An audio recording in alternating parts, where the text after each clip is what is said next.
ఈ శ్లోకం పరమ పవిత్రం, జ్ఞాపకం పెట్టుకోండి. శంకరాచార్యుల వారు జాతియందు కృపచేత మనకిచ్చారు. ఆడ మగ పిల్ల పెద్ద ప్రతి వారికి శ్లోకం నోటికి రావాలి, తప్పులు లేకుండా చదవాలి. ఇందులో ఒక గమ్మత్తు ఉంది ఆ శ్లోకంలో. ఆ శ్లోకంలో అక్షరాలు మారాయా వ్యతిరిక్త అర్థాలు వస్తాయి. అందుకని తప్పులు చదవకుండా చక్కగా చదవడం నేర్చుకుని చిన్న చిన్న పిల్లల దగ్గర నుంచి అలవాటు చెయ్యండి. స్నానం చెయ్యగానే ఒక్కసారి అమ్మవారి దగ్గరికి వెళ్ళి ఆ కట్టుకున్న తువ్వాలతోటో అందులో బాలల భక్తికి అమ్మవారు పొంగిపోతుంది.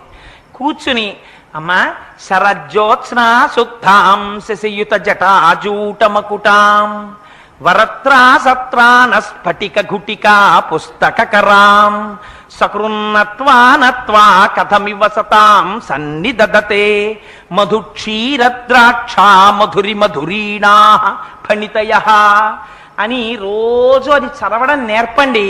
మీరు 1,00,00,000 రూపాయలు ఇచ్చినప్పుడు మీ మనవడిని రక్షించుకున్న కన్నా ఈ ఒక్క శ్లోకాన్ని మీ మనవడికి మీరు నేర్పారా, వాడి జీవితాన్ని అంతటిని మీరు రక్షిస్తారు. ఏదో ఒకనాడు వాడలా చెప్పగా చెప్పగా చెప్పగా చెప్పగా వాడి మనస్సు నిలబడుతుంది. ఆనాడు అమ్మ కృప వాడి ఎందు ప్రసరిస్తుంది. అమ్మ అనుగ్రహం కలిగిందా వాడు ఏ స్థితికైనా వెళ్ళొచ్చు. అందుకని ప్రతి వాళ్ళు మాకెందుకండి, మేము పెద్దవాళ్ళం అయిపోయాయి కదా, మాకెందుకు ఈ శ్లోకాలు అనుకోకండి.